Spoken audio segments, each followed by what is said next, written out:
আসসালামু আলাইকুম মাই dear students. আজকে আমরা রেসপিরেটরি সিস্টেমের সেকেন্ড যে চ্যাপ্টার গ্যাসিয়াস গ্যাসের যে ডিফিউশন অফ গ্যাসেস, এই চ্যাপ্টারটা আমরা আজকে পড়বো। তো আজকে আমরা এই চ্যাপ্টার পড়ার সাথে সাথে আমরা যেটা করতে চাচ্ছি সেটা হচ্ছে যে আমরা যেহেতু রেসপিরেটরি সিস্টেম পড়ছি, তাহলে রেসপিরেটরি সিস্টেমটা মেইনলি কি নিয়ে কাজ করে? মেইনলি কিন্তু অক্সিজেন, কার্বন ডাইঅক্সাইড, এই সমস্ত জিনিস নিয়ে কাজ করে, তাই না? তাহলে এই সমস্ত জিনিস কি? এই সমস্ত জিনিস হচ্ছে গ্যাস। তাহলে এই গ্যাসের যে কার্যক্রমটা রেসপিরেটরি সিস্টেমে, সেটাই আমরা ডিফিউশন অফ গ্যাসেস চ্যাপ্টারে পড়ব। ওকে, তাহলে এবার আসি আমরা যে আমরা কি রকমের গ্যাস আমাদের রেসপিরেটরি সিস্টেম রিলেটেড এর কিরকম গ্যাস কনসেন্ট্রেশনের গ্যাস আমাদের থাকে, এগুলো আমরা একটু জানবো। তাহলে টাইপস অফ গ্যাসের ভেতরে হচ্ছে প্রথমে হচ্ছে অ্যাটমসফেরিক এয়ার। ঠিক আছে, অ্যাটমসফেরিক এয়ার মানে হচ্ছে আমাদের এনভায়রনমেন্টের যে এয়ারটা, সেটাকে বলছি আমরা অ্যাটমসফেরিক এয়ার। এই এয়ারটা এক রকমের গ্যাস, যেটা হচ্ছে complex combination of mixture of gases. Okay, তাহলে অ্যাটমসফেরিক এয়ার হচ্ছে inspired air. What is inspired air? যে এয়ারটা আমি করছি, ইন্সপিরেশনের মাধ্যমে নিচ্ছি, that is called inspired air.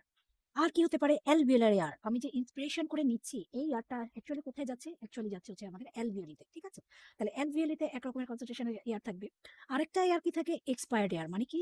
আমরা যে এক্সপ্রেশনের ফলে আমরা যে এয়ারটা কি করব? বের করে দিব, তাই না? আমাদের হচ্ছে বডি থেকে এক্সপায়ার্ড করে বের করে দিব, সেটা হচ্ছে আরেক রকমের এয়ার। এবং এই এয়ারগুলোকে আমরা আলাদাভাবে করেছি, কারণ হচ্ছে এইখানে গ্যাসের হচ্ছে মিক্সচার থাকে, এবং এই মিক্সচার গুলা হচ্ছে ডিফারেন্ট টাইপের। মানে হচ্ছে কনসেন্ট্রেশনটা ডিফারেন্ট থাকবে। যেমন এনভায়রনমেন্টের এয়ারে অক্সিজেন, নাইট্রোজেন এগুলো এক পরিমাণে থাকতে পারে, ইন্সপায়ার্ড এয়ারে আরেক পরিমাণ থাকতে পারে, অ্যালভিওলার এয়ারে আরেক পরিমাণ থাকতে পারে, এক্সপায়ার্ড এয়ারে আরেক পরিমাণ থাকতে পারে। ওকে, তাহলে এই যে পরিমাণের ডিফারেন্সটা, তার মানে হচ্ছে বিভিন্ন রকমের এয়ারের মিক্সচারে বিভিন্ন রকমের কনসেন্ট্রেশনের যে মিশ্রণটা, এই জন্য এইভাবে আমরা এতগুলা টাইপসের গ্যাসকে আলাদাভাবে চিহ্নিত করেছি। তাহলে আমরা একটু দেখি যে কেমন থাকে। ঠিক আছে, আমি একটা স্লাইডে পুরোপুরি এটা দিচ্ছি যে কোন ইয়েতে কেমন থাকে। ঠিক আছে, আম, কোন ইয়েতে মানে কোন এয়ারে কিরকম থাকে। তাহলে মেইন যে গ্যাসের মিক্সচারের মেইন যে গ্যাসের কম্পোজিশন গুলা, মেইন গ্যাসের কম্পোজিশন গুলো আমি এখানে উল্লেখ করেছি। সেটা হচ্ছে কি কি থাকবে? ধরুন নাইট্রোজেন গ্যাসের যে মিক্সচার সবচেয়ে বেশি থাকে হচ্ছে আমাদের নাইট্রোজেন। এরপরে কি থাকবে? অক্সিজেন। তারপরে কি থাকবে? Carbon dioxide. তাহলে এই তিনটা যে গ্যাস, এই তিনটা গ্যাসকে আমি করছি, মানে মেইন কম্পোনেন্ট হিসেবে ধরেছি। সেই গ্যাসগুলা হচ্ছে তাহলে বিভিন্ন জায়গাতে বিভিন্ন কনসেন্ট্রেশনে থাকে, সেটা আমরা একটু দেখব। তাহলে sodium, sorry, nitrogen, oxygen, carbon dioxide, এবং এর সাথে আমরা ওয়াটার অ্যাড করেছি। ওয়াটার যদিও গ্যাস না, কিন্তু ওয়াটার ভ্যাপর আমাদের সবসময় এই গ্যাসের সাথে থাকে, এই জন্য এটাকে আমরা ধরেছি। এই চারটা কম্পোনেন্ট আমরা এই বিভিন্ন টাইপসের এয়ারে কত পরিমাণে থাকে, সেটা আমরা এই চার্টগুলোতে একটু দেখবো। ওকে, তাহলে প্রথমের যেই আমরা এয়ারটা দেখবো, সেটার নাম হচ্ছে অ্যাটমসফেরিক এয়ার, তার মানে এনভায়রনমেন্টাল এয়ার। তাহলে এই এনভায়রনমেন্টাল এয়ারে নাইট্রোজেনের কতটুকু পরিমাণ আছে, মানে প্রেশারটা কতটা থাকে, প্লাস হচ্ছে তার পার্সেন্টেজ কতটুকু থাকে, সেইটা আমরা দেখবো। এই ইন্সপায়ার্ড এয়ারের কনসেন্ট্রেশন কত, পার্সেন্টেজ কত, অ্যালভিওলার এয়ারে কত, এবং এক্সপায়ার্ড এয়ারে কত, এটা আমরা দেখবো। ঠিক আছে, তাহলে আমরা মেইন কম্পোনেন্ট ধরবো হচ্ছে নাইট্রোজেন, অক্সিজেন এবং কার্বন ডাইঅক্সাইড, এই তিন রকমের গ্যাস, এবং সাথে আমরা ওয়াটারের যে পরিমাণে কতটুকু থাকে, এটা আমরা একটু দেখবো। ওকে, তাহলে প্রথমে আসি আমরা অ্যাটমসফেরিক এয়ার। অ্যাটমসফেরিক এয়ারে হচ্ছে আমাদের নাইট্রোজেন থাকে 597 মিলিমিটার অফ মার্কারি, পার্সেন্টেজ হিসেবে হচ্ছে 78 একশো, মোট পার্সেন্টেজ যদি ধরি 100, তাহলে এই 100-র মধ্যে 78.6%ই হচ্ছে আমাদের নাইট্রোজেন। তাহলে নাইট্রোজেনের পরিমাণটা হচ্ছে লার্জ, তাই না? অনেক বেশি পরিমাণ হচ্ছে আমাদের কি থাকে? নাইট্রোজেন থাকে। ঠিক আছে, তাহলে অনেক বেশি পরিমাণ আমাদের নাইট্রোজেন থাকে, এবং এই পরিমাণটা অ্যাটমসফেরিক এয়ারে কত? এটা হচ্ছে 597।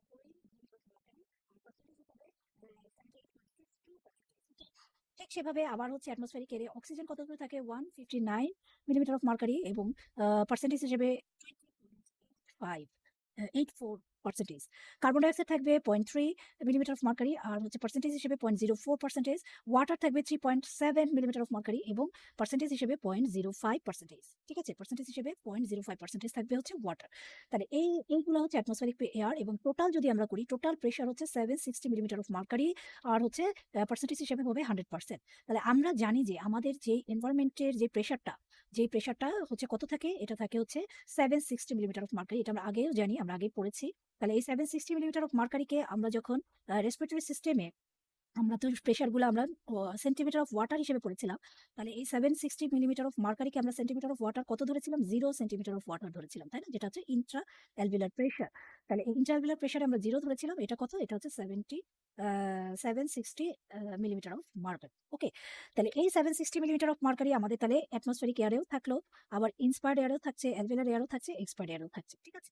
তাহলে এই কিন্তু তাহলে টোটাল প্রেশার এবং পার্সেন্টেজ ঠিক থাকছে, কিন্তু ভিতরের যে এয়ারের কম্পোজিশনটা এটা কিন্তু হেরফের হয়ে যাচ্ছে।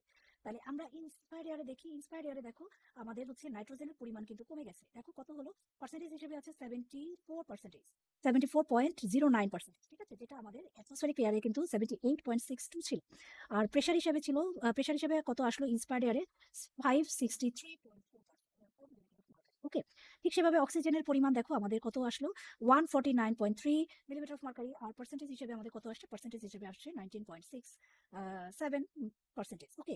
কার্বন ডাইঅক্সাইড আসছে 0.3 মিলিমিটার অফ মার্কারি এবং পার্সেন্টেজ হিসেবে আসছে 0.04। তাহলে কার্বন ডাইঅক্সাইড কিন্তু আমাদের ইন্সপায়ার্ড এয়ারেও সেম কনসেন্ট্রেশনে থাকছে, যত কনসেন্ট্রেশনে আমাদের এনভায়রনমেন্ট এয়ারে ছিল ততটুকুই থাকছে। ওকে। এইবার আসছি আমরা ওয়াটারের ক্ষেত্রে। ওয়াটারের ক্ষেত্রে আমাদের হচ্ছে ইন্সপায়ার্ড এয়ারে দেখো 47 মিলিমিটার অফ মার্কারি। তার মানে ওয়াটারের পরিমাণ কিন্তু আমাদের ইন্সপায়ার্ড এয়ারে বেশি এবং পার্সেন্টেজ হিসেবে কত হচ্ছে? 6.2%। ওকে। তার মানে ইন্সপায়ার্ড এয়ারে আমাদের ওয়াটার মানে বাষ্প, বাষ্পটা কিন্তু অনেক বেশি হচ্ছে। ঠিক আছে? ইন্সপায়ার্ড এয়ারে আমাদের ওয়াটার কনসেন্ট্রেশনটা বেশি হচ্ছে। তার মানে কি আমাদের ইন্সপায়ার্ড এয়ারটা হিউমিডিফাইড, তাই না? এটা হচ্ছে আর্দ্রতার সংমিশ্রণ হয়েছে, হিউমিডিফাইড হয়েছে। এবং টোটালে কিন্তু আমাদের একই থাকছে 760 মিলিমিটার অফ মার্কারি এন্ড 100%। ওকে। এটা গেল ইন্সপায়ার্ড এয়ার। এবারে আসছি আমরা অ্যালভিওলার এয়ার। অ্যালভিওলার এয়ারে যাবে। ইন্সপায়ার্ড এয়ার মানে হচ্ছে আমরা যেটা শ্বাস নিচ্ছি এবং এই শ্বাসটা নিতে বাতাসটা আমাদের কি হচ্ছে? আমাদের যে প্রথমে ল্যারিংস, তারপরে ট্রেকিয়া, তারপরে হচ্ছে ল্যারিংস, ট্রেকিয়া, তারপরে হচ্ছে আমাদের ব্রঙ্কিওল, টার্মিনাল ব্রঙ্কিওস, অ্যালভিওলাই পর্যন্ত যাচ্ছে। এই পড়া গিয়ে তারপরে যে অ্যালভিওলাতে যে কনসেন্ট্রেশনে থাকছে সেই কনসেন্ট্রেশনটা কতটুকু? নাইট্রোজেন থাকছে হচ্ছে 569 মিলিমিটার অফ মার্কারি, পার্সেন্টেজ হিসেবে 74.9%। আর অক্সিজেন থাকছে 104 মিলিমিটার অফ মার্কারি, পার্সেন্টেজ হিসেবে 13.6%। কার্বন ডাইঅক্সাইড থাকছে 40 মিলিমিটার অফ মার্কারি, পার্সেন্টেজ হিসেবে 5.3%। আর ওয়াটার থাকছে হচ্ছে 47 মিলিমিটার অফ মার্কারি, পার্সেন্টেজ হিসেবে হচ্ছে 6.2%। তাহলে টোটালে আবার একই আসছে 760 মিলিমিটার অফ মার্কারি আর পার্সেন্টেজ হিসেবে 100%। এক্সপায়ার্ড এয়ারের ক্ষেত্রে আমরা দেখছি নাইট্রোজেন 566 মিলিমিটার অফ মার্কারি আর পার্সেন্টেজ হিসেবে 74.5%। ও অক্সিজেন হচ্ছে 120 মিলিমিটার অফ মার্কারি, পার্সেন্টেজ হিসেবে আসছে 15.7। আর হচ্ছে 3 or 6%। আর হচ্ছে ওয়াটার গেল 47 মিলিমিটার মার্কারি, পার্সেন্টেজ হিসেবে 6.2। তাহলে ইন্সপায়ার্ড এয়ার এবং এক্সপায়ার্ড এয়ারে আমাদের হিউমিডিফাইডটা সেম থাকছে, তার মানে ওয়াটারের কনসেন্ট্রেশনটা একই থাকছে, কিন্তু অন্যান্য যেই নাইট্রোজেন, অক্সিজেন এবং কার্বন ডাইঅক্সাইড তাদের কিন্তু কিছুটা চেঞ্জ হচ্ছে। ঠিক আছে? তাহলে এটা একটু হচ্ছে কঠিন, কিন্তু তারপরেও আমাদের একটু মনে রাখতে হবে, কারণ রিটেনে আমাদের কিন্তু এভাবে করে কোশ্চেন আসতে পারে যে অ্যাটমসফেরিক এয়ারের কম্পোজিশন কি, ইন্সপায়ার্ড এয়ারের কম্পোজিশন কি, অথবা অ্যালভিওলার এয়ারের কম্পোজিশন কি। এইভাবে করে কিন্তু আমাদের কি আসতে পারে? আমাদের হচ্ছে ইয়েটা আসতে পারে। ওকে। আমাদের হচ্ছে এইভাবে করে কোশ্চেন আসতে পারে, এই জন্য আমাদের এটা জানতে হবে। এবার আমাদের কনসেন্ট্রেশন অফ গ্যাসেস এটা আমাদেরকে জানতে হবে। এইবার আসছি আমরা রেসপিরেটরি ইউনিট। তাহলে রেসপিরেটরি ইউনিট আমরা আগেও পড়েছিলাম যে আমরা রেসপিরেটরি জোন আর হচ্ছে কন্ডাক্টিভ জোন পড়েছিলাম। তাহলে ওই যে কন্ডাক্টিভ জোন মানে যেটা অ্যানাটমিক্যাল ডেড স্পেস, তার মানে হচ্ছে ট্র্যাকিয়া টু টার্মিনাল ব্রঙ্কিওল পর্যন্ত আমরা পড়েছিলাম যে কন্ডাক্টিভ জোন। এখানে কি হচ্ছে? আমাদের গ্যাসেস এক্সচেঞ্জ হচ্ছে না। আর এরপরে টার্মিনাল ব্রঙ্কিওলের পর থেকে যেটা রেসপিরেটরি ব্রঙ্কিওল শুরু, সেখান থেকে অ্যালভিওলি পর্যন্ত হচ্ছে আমাদের ছিল রেসপিরেটরি জোন। এই রেসপিরেটরি জোনকে আমরা রেসপিরেটরি ইউনিট বলছি। তাহলে এই রেসপিরেটরি ইউনিটে কি কি পোর্শন থাকে? একটা হচ্ছে রেসপিরেটরি ব্রঙ্কিওল, তারপর হচ্ছে alveolar duct, atria and alveoli. তাহলে আমরা এখানে দেখি এই যে এখানে হচ্ছে আমাদের দিজ আর দ্য অ্যালভিওলাস। ঠিক আছে? Alveolar sac, alveolar duct. ঠিক আছে? এগুলো সবই হচ্ছে যেখানে রেসপিরেটরি ব্রঙ্কিওল। তাহলে এইখান থেকে এই নিচ পর্যন্ত পোর্শনটাকে বলছিলাম আমরা রেসপিরেটরি ইউনিট। এবং এই রেসপিরেটরি ইউনিটে হচ্ছে আমাদের কি কি পোর্শন থাকে? Respiratory bronchiole, alveolar duct, atria and alveoli. Okay. তাহলে এই জায়গাটায় আমাদের কি হচ্ছে? গ্যাসিয়াস এক্সচেঞ্জ হচ্ছে। সুতরাং রেসপিরেটরি ইউনিট আমাদের জন্য খুবই ইম্পর্টেন্ট, কারণ এই জায়গাতে হচ্ছে আমাদের গ্যাসিয়াস এক্সচেঞ্জ হবে। কারণ কি? কারণ এই পর্যন্ত এই এরিয়াটাতে আমাদের কি আছে? রেসপিরেটরি মেমব্রেন আছে, এবং এই রেসপিরেটরি মেমব্রেনের থ্রুতেই আমাদের গ্যাসিয়াস এক্সচেঞ্জটা হবে, অথবা গ্যাসিয়াস ডিফিউশনটা হবে। Okay. So what is respiratory membrane? ঠিক আছে? রেসপিরেটরি মেমব্রেনটা বলতে আমরা কি বুঝি? রেসপিরেটরি মেমব্রেন হচ্ছে it is a gas exchange between the alveolar air and pulmonary blood occurs through all terminal portion of the lung, not merely to the alveoli themselves, is called respiratory membrane. তাহলে respiratory মেমব্রেনটা কি? Respiratory মেমব্রেনটা হচ্ছে এমন একটা membrane যেখানে gas exchange হবে। কার মাধ্যমে কোথায়, কোথায় গ্যাস এক্সচেঞ্জ হবে? গ্যাস এক্সচেঞ্জ হবে হচ্ছে আমাদের অ্যালভিওলার গ্যাস এক্সচেঞ্জ হবে কোথায়? গ্যাস এক্সচেঞ্জ হবে হচ্ছে আমাদের অ্যালভিওলি এবং পালমোনারি ব্লাডের ভেতরে গ্যাস এক্সচেঞ্জ হবে। যেই মেমব্রেনের থ্রুতে, তাকেই বলছি আমরা রেসপিরেটরি মেমব্রেন। এবং এটা শুধুমাত্র যে অ্যালভিওলিতে থাকবে তা না, এটা আমাদের terminal part of the terminal portion of the লাংসে থাকছে, যেটা আমরা বললাম যে টার্মিনাল ব্রঙ্কিউলস। তারপরে হচ্ছে অ্যাট্রিয়াম, টার্মিনাল ব্রঙ্কিউলস, অ্যাট্রিয়াম, তারপরে হচ্ছে অ্যালভিওলার ডাক্ট, আর অ্যাট্রিয়া, অ্যালভিওলার ডাক্ট এবং অ্যালভিওলি, এই সবগুলা পোর্শন মিলে যেটা হচ্ছে terminal portion of the lung, এই পোর্শনটা মিলে যেই জায়গাটায় থাকছে সেটাকে বলছি আমরা রেসপিরেটরি মেমব্রেন। এখানে যে মেমব্রেনটা থাকে তাকে বলছি আমরা respiratory membrane. Okay, despite the large number of layers, the overall thickness of the respiratory membrane 2 microns, average 0.6 microns. ঠিক আছে, তাহলে এই যে রেসপিরেটরি মেমব্রেন যেটা, এই মেমব্রেনের থিকনেসটা কত? থিকনেসটা হচ্ছে 0.2 টু 0.6 মাইক্রোমিটার অ্যাভারেজ। ঠিক আছে, 6 মাইক্রোমিটার পর্যন্ত এটা, যদিও এর হচ্ছে অনেকগুলো লেয়ার থাকে, তারপরেও এর থিকনেসটা কিন্তু অত বেশি না। আর টোটাল সারফেস এরিয়া যদি ধরি আমরা, এই যে রেসপিরেটরি মেমব্রেন যতটুকু এরিয়া জুড়ে আছে, সেই টোটাল সারফেস এরিয়া হচ্ছে 70 স্কোয়ার মিটার। একটা নর্মাল অ্যাডাল্ট হিউম্যানের 70 স্কোয়ার মিটারে টোটাল এরিয়া জুড়ে, 70 স্কোয়ার মিটার এরিয়া জুড়ে আমাদের এই রেসপিরেটরি মেমব্রেনটা থাকবে। Okay, it is equivalent the floor area of 25 to 30 feet room. একটা রুমের যদি 25 থেকে 30 ফিট রুমের যদি একটা রুম থাকে, সেই রুমের যতটুকু এরিয়া, ততটুকু এরিয়া জুড়েই হচ্ছে আমাদের এই রেসপিরেটরি মেমব্রেনটা থাকবে। ওকে, তো এই হচ্ছে আমাদের মেইনলি রেসপিরেটরি মেমব্রেন কাকে বলে। এইবার আসছি আমরা রেসপিরেটরি মেমব্রেনটা দেখতে কেমন। This is the respiratory membrane. এটার অনেকগুলো লেয়ার থাকে, 6টা লেয়ার থাকে। এবং এই এটা যদি অ্যালভিওলিস হয়, অ্যালভিওলাস, আর এটা হচ্ছে রেসপিরেটরি মেমব্রেন, এটা হচ্ছে আমার পালমোনারি ক্যাপিলারি। ওকে, তাহলে এই মেমব্রেনের থ্রুতে আমাদের কি হচ্ছে দেখি আমরা, এই যে ডিফিউশন অফ অক্সিজেন অ্যালভিওলি থেকে আমাদের আরবিসির ভিতরে চলে যাচ্ছে, আর diffusion of carbon dioxide RBC থেকে আমাদের অ্যালভিওলিতে চলে যাচ্ছে। ঠিক আছে, এটাই হচ্ছে আমাদের মেইনলি হচ্ছে এক্সচেঞ্জ অফ গ্যাস। তাহলে কি এক্সচেঞ্জ হচ্ছে? অক্সিজেন এবং কার্বন ডাইঅক্সাইডটা এক্সচেঞ্জ হচ্ছে। ঠিক আছে, এইবার আসছি আমাদের লেয়ার্স অফ রেসপিরেটরি মেমব্রেন। তাহলে আমরা বলেছিলাম যে লেয়ার অফ রেসপিরেটরি মেমব্রেনের লেয়ারগুলো বেশি থাকে।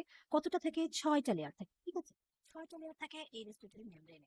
তাহলে এখন এই লেয়ারটা আমাদের কোথা থেকে কোথায় জানতে হবে। ঠিক আছে, তাহলে এই যে অ্যালভিওলাই, তাহলে অ্যালভিওলি এবং আমাদের পালমোনারি ভেসেল, অ্যালভিওলি, এখানে যদি অ্যালভিওলি থাকে আর এইটা যদি পালমোনারি ভেসেল হয়, তাহলে এর ভেতরের এই লেয়ারগুলো থাকে। ঠিক আছে, তাহলে আমাদের এই লেয়ারের নাম জানতে হলে আমাদের জানতে হবে কোন দিক থেকে আমরা স্টার্ট করছি। আমরা যদি এই দিক থেকে স্টার্ট করি তাহলে ভেতর থেকে বাইরে, তাহলে এটাকে আমরা বলছি ইনওয়ার্ড টু আউটওয়ার্ড। আর যদি এই দিক থেকে লেয়ারের নাম বলা শুরু করি, তাহলে এটা হচ্ছে বাইরে থেকে ভেতরে। ভেতরটা হচ্ছে কোথায়? অ্যালভিওলের ভেতরে, এটা হচ্ছে ভেতর। ওকে, তাহলে এদিক থেকে এদিকে যদি যাই, এটা হচ্ছে আউটওয়ার্ড টু ইনওয়ার্ড। তাহলে আমাদেরকে উল্লেখ করতে হবে আমরা যখন inward to outward or outward to inward. ঠিক আছে, তাহলে আমরা এখানে যে লেয়ারগুলোর নাম ক্রম অনুযায়ী সাজিয়েছি, এটা হচ্ছে ফ্রম ইনওয়ার্ড টু আউটওয়ার্ড, তার মানে অ্যালভিওলাই থেকে বাইরের দিকে। ঠিক আছে, তাহলে অ্যালভিওলাই থেকে বাইরের দিকে প্রথম যে লেয়ারটা, সেটার নাম হচ্ছে a layer of fluid lining the alveolis and containing surfactant that reduce the surface tension of the alveolar fluid. তাহলে প্রথম যে লেয়ারটা অ্যালভিওলার দিকে থাকে, সেটার নাম হচ্ছে ফ্লুইড সারফেক্টেন্ট লেয়ার। ঠিক আছে, তাহলে প্রথম লেয়ারটার নাম কি? প্রথম লেয়ারটার নাম হচ্ছে ফ্লুইড সারফেক্টেন্ট লেয়ার। এই লেয়ারের ভেতরে কি থাকবে? সারফেক্টেন্ট থাকে, যেটা আমাদের সারফেস টেনশন রিডিউস করতে হেল্প করবে। সেকেন্ড লেয়ারটার নাম কি? Alveolar epithelial layer. সেকেন্ড লেয়ারটার নাম হচ্ছে অ্যালভিওলার এপিথেলিয়াল লেয়ার, এবং এইখানে কি থাকে? অ্যালভিওলার এপিথেলিয়াল সেলগুলো থাকবে। থার্ড যে লেয়ারটা থাকে তাকে বলছি আমরা বেসমেন্ট মেমব্রেন। থার্ড লেয়ারটার নাম হচ্ছে বেসমেন্ট মেমব্রেন। ফোর্থ লেয়ারটার নাম হচ্ছে interstitial space between the alveolar epithelium and capillary basement membrane. ঠিক আছে, তাহলে অ্যালভিওলার এপিথেলিয়াম বেসমেন্ট মেমব্রেন এবং ক্যাপিলারি বেসমেন্ট মেমব্রেনের মাঝের যে পোর্শনটা, সেটাকে বলছি আমরা ইন্টারস্টিশিয়াল স্পেস লেয়ার। তাহলে ইন্টারস্টিশিয়াল স্পেস লেয়ারটা কার কার ভিতরে থাকবে? Alveolar basement membrane layer and capillary basement membrane layer. Okay, এরপরে আসছে 5 নাম্বার লেয়ারটার নাম হচ্ছে capillary basement membrane layer. Okay, আর 6 নাম্বার লেয়ারটার নাম হচ্ছে ক্যাপিলারি এন্ডোথেলিয়াল লেয়ার। আমরা জানি যে ক্যাপিলারি অথবা আর্টারির যে লাইনিং এপিথেলিয়ামটা, সেটা হচ্ছে মেইনলি হচ্ছে সিম্পল স্কোয়ামাস এপিথেলিয়াম। কিন্তু ক্যাপিলারির কিন্তু আর্টারিতে এটা একটা স্পেশাল নাম দেওয়া হয়, এটার নাম হচ্ছে এন্ডোথেলিয়াম লেয়ার আমরা বলে থাকি। এই এপিথেলিয়ামটারই একটা স্পেশাল নাম হচ্ছে এন্ডোথেলিয়াম, যেটা হচ্ছে ব্লাড ভেসেলের লাইনিং এপিথেলিয়াম হিসেবে থাকে। এই জন্য যেহেতু এখানে আমাদের ক্যাপিলারি আছে, এই জন্য আমরা বলছি ক্যাপিলারি এন্ডোথেলিয়াল লেয়ার। ওকে, তাহলে এই গেল হচ্ছে 6টা লেয়ার, ভেরি ভেরি ইম্পর্টেন্ট আমাদের লেয়ার্স অফ রেসপিরেটরি মেমব্রেন। এটা আমাদের নামগুলো জানতে হবে, এবং নামের সাথে আমাদের inward to outward or outward to inward কোনভাবে বলছি, কোন ক্রমে বলছি, সেটা আমাদেরকে বলতে হবে। প্লাস আমাদের ফিগার আঁকতে হবে, ছবি আঁকতে হবে। ঠিক আছে, তাহলে ছবি আঁকাটা আমাদের শিখতে হবে, সাথে আমাদের কি নামগুলো জানতে হবে, যে লেয়ারগুলোর নাম কি কি। ওকে, তাহলে এই গেল আমাদের রেসপিরেটরি মেমব্রেন কাকে বলে এবং লেয়ার্স অফ রেসপিরেটরি মেমব্রেন। এবার আসছি আমাদের কিছু ফ্যাক্টর। ওকে, আমাদের কিছু ফ্যাক্টর হেল্প করবে এই রেসপিরেটরি মেমব্রেনের গ্যাস ডিফিউশন। তাহলে এখানে কি কি গ্যাস ডিফিউশন হচ্ছে আমরা ছবিতেই দেখলাম, একটা হচ্ছে অক্সিজেন, একটা হচ্ছে কার্বন ডাই অক্সাইড। তাহলে এই অক্সিজেন এবং কার্বন ডাই অক্সাইড যে ডিফিউশন হচ্ছে, অক্সিজেনটা যাচ্ছে অ্যালভিওলি থেকে আরবিসি ভেতরে, আর কার্বন ডাই অক্সাইডটা আরবিসি থেকে যে অ্যালভিওলি ভেতরে আসছে। এখানে কারা কারা হেল্প করছে, which factor effect the diffusion of the respiratory membrane, diffusion of the gas off the respiratory membrane, কারা কারা এফেক্ট করছে। নাম্বার ওয়ান ফ্যাক্টর হচ্ছে thickness of the respiratory membrane. আমরা বলেছিলাম যে রেসপিরেটরি মেমব্রেনের যদিও লেয়ারটা অনেকগুলা, কিন্তু থিকনেস কিন্তু অত বেশি না, অ্যাভারেজ হচ্ছে 0.6 মাইক্রোমিটার, তাই না? তাহলে এই 0.6 মাইক্রোমিটারের যেই আমাদের থিকনেসটা, সেটা হচ্ছে আমাদের একটা factor affecting gas rate of the gas diffusion. আমরা একটু দেখি, আমরা পড়েছিলাম যে 2 মাইক্রন সাধারণত থাকে, অ্যাভারেজ হচ্ছে 0.6 মাইক্রোমিটার। ঠিক আছে, এটা হচ্ছে থিকনেস। তাহলে এই থিকনেসটা যদি বেশি হয়ে যায় অথবা কম হয়ে যায়, সেটা আমাদের রেট অফ দি ডিফিউশনের উপরে এফেক্ট করবে। তাহলে কি এফেক্ট করবে, যদি এই থিকনেসটা বড় হয়ে যায় তাহলে কি হবে, ডিফিউশনটা কমে যাবে। তার মানে কি, আমার এক জায়গা থেকে অ্যালভিওলাই থেকে আমার হচ্ছে আরবিসি তে যাবে গ্যাসটা, যাওয়ার জন্য যেই রাস্তাটা আমার অতিক্রম করতে হবে, সেই রাস্তাটার যদি দূরত্বটা বেশি হয় তাহলে তো আমার রেটটা কম হবে, এটা তো খুবই স্বাভাবিক। তাহলে এই রাস্তাটা কি ছিল, রাস্তাটা ছিল রেসপিরেটরি মেমব্রেন। তাহলে এই রেসপিরেটরি মেমব্রেনের যদি থিকনেসটা বড় হয়, বেড়ে যায়, তাহলে আমাদের ডিফিউশনের রেট কমে যাবে। এই জন্য এটাকে আমরা বলছি the rate of the diffusion is inversely proportionate to the thickness. Okay, তাহলে ডিফিউশনটা কমে যাবে যদি আমার থিকনেসটা বেড়ে যায়। এরপরে ফ্যাক্টরটার নাম হচ্ছে surface area of the membrane. তাহলে মেমব্রেন যতটুকু জায়গা জুড়ে থাকবে, ডিফিউশনটা, rate of the diffusion is the proportionate of the surface area. ঠিক আছে, তাহলে যতটুকু আমার সারফেস এরিয়া বাড়বে, যতটুকু আমার রেসপিরেটরি মেমব্রেনের সারফেস এরিয়া বাড়বে, তত বেশি আমার হচ্ছে কি হবে, গ্যাসিয়াস এক্সচেঞ্জটা হবে, ডিফিউশনটা হবে। ওকে, আরেকটা ফ্যাক্টরের নাম হচ্ছে ডিফিউশন কোএফিসিয়েন্ট। এই ডিফিউশন কোএফিসিয়েন্টটা হচ্ছে আমাদের proportionate to the rate of the diffusion. Diffusion কোএফিসিয়েন্টের ডেফিনিশন আমরা পরে আসছি। আর আরেকটা ফ্যাক্টরের নাম হচ্ছে পার্শিয়াল প্রেশার ডিফারেন্স। এখন হচ্ছে এই যে গ্যাসটা, অক্সিজেনটা, আমরা একটু ছবিতে যাই। আমরা এই যে ডিফিউশন বলছিলাম যে অক্সিজেনটা আমার অ্যালভিওলাই থেকে কোথায় চলে যাচ্ছে, আরবিসি তে চলে যাচ্ছে, আবার আরবিসি থেকে কার্বন ডাই অক্সাইডটা অ্যালভিওলি চলে আসছে। তাহলে এই যে ডিফিউশনটা হচ্ছে, কিসের উপর ভিত্তি করে ডিফিউশনটা হচ্ছে, এটা হচ্ছে আমার প্রেশার চেঞ্জের উপর ভিত্তি করে হচ্ছে। এইখানে যদি প্রেশার বেশি থাকে এরা কম প্রেশারের দিকে চলে আসবে, আবার এখানে যদি প্রেশার বেশি থাকে এরা কম প্রেশারের দিকে চলে যাবে। তাহলে প্রেশারের ডিফারেন্সের উপরে ডিপেন্ড করে আমাদের কিন্তু ডিফিউশনটা হচ্ছে। তাহলে প্রেশার ডিফারেন্সটা হচ্ছে একটা ফ্যাক্টর, যেটাকে আমরা বলছি পার্শিয়াল প্রেশার ডিফারেন্স। ঠিক আছে, পার্শিয়াল প্রেশার ডিফারেন্সটা একটা ফ্যাক্টর, যে যত বেশি প্রেশারের ডিফারেন্স হবে, তার মানে হচ্ছে একটা অ্যালভিওলাই থেকে আরবিসি পর্যন্ত এই প্রেশারের ডিফারেন্সটা যত বেশি হবে, তত তাড়াতাড়ি আমাদের রেট অফ দি ডিফিউশন হবে। So rate of the diffusion is a proportionate with the partial pressure difference. ঠিক আছে, তাহলে এই গেল হচ্ছে আমাদের ফ্যাক্টরস, যে ফ্যাক্টরগুলো আমাদের রেট অফ দি গ্যাস ডিফিউশনটা রেসপিরেটরি মেমব্রেনের থ্রুতে হয়, সেটাকে কি করবে, এফেক্ট করবে। ওকে, তাহলে এইবার আসছি আমরা ডিফিউশন কোএফিসিয়েন্ট বলতে আমরা কি, ডিফিউশন কোএফিসিয়েন্ট বলতে আমরা কি বুঝি, আমরা এবার আসছি। ডিফিউশন কোএফিসিয়েন্ট হচ্ছে the unit volume of the gas millimicrometer, which diffuse through 1 square meter of the membrane when there is a pressure difference of 1 millimeter of mercury across the membrane is known as diffusion coefficient. তাহলে diffusion coefficient এমন একটা জিনিস, এমন একটা parameter, যেটা কিনা 1 millimetre gas যদি diffusion হতে আমার 1 স্কোয়ার মিটারে এবং 1 মিলিমিটার প্রেশার ডিফারেন্স ইউজ করি, তখন যেই জিনিস, যেই ফ্যাক্টরটা তৈরি হয়, তাকেই বলছি আমরা ডিফিউশন কোএফিসিয়েন্ট। তাহলে ডিফিউশন কোএফিসিয়েন্ট হচ্ছে 1 ইউনিট প্রেশার চেঞ্জে 1 স্কোয়ার মিটার এরিয়াতে যদি 1 ইউনিট ভলিউম গ্যাস ডিফিউশন হতে হয়, সেটাকে বলছি আমরা ডিফিউশন কোএফিসিয়েন্ট। ওকে, তাহলে diffusion coefficient is proportionate to the rate of the gas diffusion transport. এই গেল আমাদের ডিফিউশন কোএফিসিয়েন্ট। এইবার আসছি আমরা, এই ডিফিউশনটা হচ্ছে আমাদের মলিকুলার ওয়েটের উপরে ডিপেন্ড করে। যেই গ্যাসের মলিকুলার ওয়েটটা বেশি, মানে বড় মলিকুলার ওয়েট, তার হচ্ছে ডিফিউশন রেটটা হবে কম, তাই না? তাহলে যদি বেশি মলিকুলার ওয়েট হয়, সেটা ডিফিউশন কম হবে, আর যদি কম মলিকুলার ওয়েট হয়, তাহলে ডিফিউশন রেটটা বেশি হবে। ঠিক আছে, এইবার যে আমরা বললাম পার্শিয়াল প্রেশার, আমরা প্রেশার জানি, তাই না? ব্লাড প্রেশারে আমরা প্রেশার পড়েছি, যে কি ব্লাড যে প্রেশারটা, ল্যাটারাল প্রেশারটা দেয় এনি ইউনিট এরিয়ার তে ব্লাড ভেসেলের ওয়ালের উপরে, তাকে বলছিলাম আমরা প্রেশার। এখন আমার কথা হচ্ছে পার্শিয়াল প্রেশার বলতে কি বুঝি। তাহলে পার্শিয়াল প্রেশার বলতে বুঝি dissolved form of the gases exerted partial pressure. তার মানে হচ্ছে ডিজলভ মানে কি, দ্রবীভূত, তাই না? দ্রবীভূত। তাহলে দ্রবীভূত কি জিনিস, দ্রবীভূত হচ্ছে আমার অক্সিজেন এবং কার্বন ডাই অক্সাইডটা কি, এটা হচ্ছে গ্যাসিয়াস ফর্ম, তাই না? এবং এই গ্যাসটা কিসের মাধ্যমে ডিফিউশন হচ্ছে, ব্লাডে ডিফিউশন হয়ে যাচ্ছে, তাই না? অ্যালভিওলাই থেকে ব্লাডে ডিফিউশন হয়ে যাচ্ছে। তাহলে ব্লাডটা কি, ব্লাড হচ্ছে একটা লিকুইড ফর্ম। তাহলে অক্সিজেন হচ্ছে গ্যাস, আবার ব্লাড হচ্ছে লিকুইড। তাহলে এই লিকুইড ফর্মে গ্যাসটা যাইতে হলে আমাকে কি করতে হয়, হয় কারোর সাথে বাইন্ড করে যেতে হবে, অথবা দ্রবীভূত আকারে যেতে হবে। বাইন্ড করে গেলে গ্যাসটা অসুবিধা হবে। খুব টাফ, যাওয়া সম্ভব না। এই জন্য আমাদের কিছু হচ্ছে কি করতে হবে, আমাদের কিছু হচ্ছে ডিজলভ হয়ে মানে দ্রবীভূত আকারে যেতে হয়। তাহলে এই গ্যাসটা যে আমাদের দ্রবীভূত আকারে যায়, দ্রবীভূত হয়ে যায়, সেটাকেই বলছি আমরা পার্শিয়াল প্রেশার। ডিজলভ গ্যাস তৈরি করে পার্শিয়াল প্রেশার। ওকে, এইবার আসছি আমরা যে capacity, diffusing capacity of respiratory membrane. Respiratory membrane diffusing capacity কতটুকু, এক একটা গ্যাসের এক এক রকমের আমাদের ডিফিউজিং ক্যাপাসিটি হবে। যেমন ধরি আমরা কার্বন ডাই অক্সাইডের ক্ষেত্রে, এই যে আমরা একটা ছবি দেখছি, এই ছবিতে একটা লাল একটা নীল। লালটা হচ্ছে রেস্টিং কন্ডিশনে, নীলটা হচ্ছে এক্সারসাইজ। আমরা জানি যে এক্সারসাইজের সময়, আমরা যখন এক্সারসাইজ করি তখন আমাদের কি বেশি লাগে, আমাদের অক্সিজেনের পরিমাণ কিন্তু অনেক বেশি পরিমাণে লাগবে এক্সারসাইজের সময়। কেন? কারণ তখন হচ্ছে আমাদের মাসেলগুলো বেশি কাজ করবে এবং তাদের বেশি এনার্জি লাগবে এবং অক্সিজেনের পরিমাণও বেশি লাগবে। ঠিক আছে? তাহলে এটা হচ্ছে এক্সারসাইজের ক্ষেত্রে আমাদের অক্সিজেন, কার্বন ডাইঅক্সাইড দুইটার পরিমাণই কি হবে, বেশি বেশি হবে।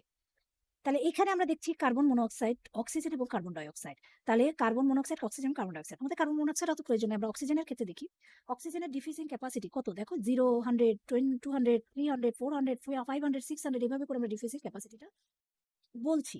তবে ডিফিউজিং ক্যাপাসিটি অক্সিজেনের দেখো কতটুকু, রেস্টিং কন্ডিশনে অনেক কম, কিন্তু কার্বন ডাইঅক্সাইডের অনেক বেশি। তাহলে ডিফিউজিং ক্যাপাসিটি বলতে বুঝি যে যে গ্যাসটা অ্যাবিলিটি, যে গ্যাসের একটা অ্যাবিলিটি থাকবে যে ডিফিউশন হওয়ার, সেই অ্যাবিলিটিটা কার্বন ডাইঅক্সাইডের অনেক বেশি অক্সিজেনের থেকে। ঠিক আছে? কতটুকু বেশি? 400 থেকে 500 millimetre of per millimetre of mercury বেশি রেস্টিং কন্ডিশনে। আর এক্সারসাইজের ক্ষেত্রে এটা আরো অনেক বেশি বেড়ে যায়। ওকে, তাহলে এই গেল ডিফিউজিং ক্যাপাসিটি। এইবার আসি আমরা যে পালমোনারি সার্কুলেশন। আমরা যখন সার্কুলেশন পড়েছিলাম তখন আমরা দুই রকমের সার্কুলেশন পড়েছিলাম, তিন রকমের সার্কুলেশন পড়েছিলাম। একটা সিস্টেমিক সার্কুলেশন, একটা পালমোনারি সার্কুলেশন, আর একটা কি, আরেকটা হচ্ছে পোর্টাল সার্কুলেশন, তাই তো? তাহলে এখন আমরা পড়ছি কি, আমরা পড়ছি রেসপিরেটরি সিস্টেম। তাহলে রেসপিরেটরি সিস্টেমের সার্কুলেশনে আমরা কি কি সার্কুলেশন পাবো? একটা তো পালমোনারি সার্কুলেশন পাবোই, আরেকটা পাবো হচ্ছে সিস্টেমিক সার্কুলেশনের কিছু পোর্শন, যেটা হচ্ছে ব্রঙ্কিয়াল আর্টারি দিয়ে আমাদের সাপ্লাই দিবে। ওকে, তাহলে পালমোনারি সার্কুলেশনেরটা তো আমরা আগেই জানি যে pulmonary vessel and pulmonary vein এবং পালমোনারি আর্টারি মিলে হচ্ছে পালমোনারি সার্কুলেশন, যেটা হচ্ছে রাইট হার্ট থেকে পালমোনারি আর্টারির মাধ্যমে লাংসে চলে যাবে এবং লেফট হার্টে পালমোনারি ভেইনের মাধ্যমে লেফট হার্টে এসে ওপেন করবে। এইটুকু যে সার্কুলেশনটা, সেটাকে আমরা বলেছিলাম পালমোনারি সার্কুলেশন। এবং এই রেসপিরেটরি সিস্টেমে সিস্টেমিক সার্কুলেশনের কি পোর্শনটা আসছে, সিস্টেমিক সার্কুলেশনের পোর্শন আসছে হচ্ছে আমাদের সিস্টেমিক সার্কুলেশনের ব্রঙ্কিয়াল আর্টারির একটা সার্কুলেশন আসছে। এই ব্রঙ্কিয়াল আর্টারিটা কি করে, আমাদের যে সাপোর্টিং সেল আছে রেসপিরেটরি ট্র্যাক্টের, যেই সব হচ্ছে রেসপিরেটরি ট্র্যাক্টের যেই সব হচ্ছে আমাদের স্ট্রাকচার গুলো আছে, যেমন ট্রাকিয়া, ব্রঙ্কিউল, অ্যালভিওলাই, এর যে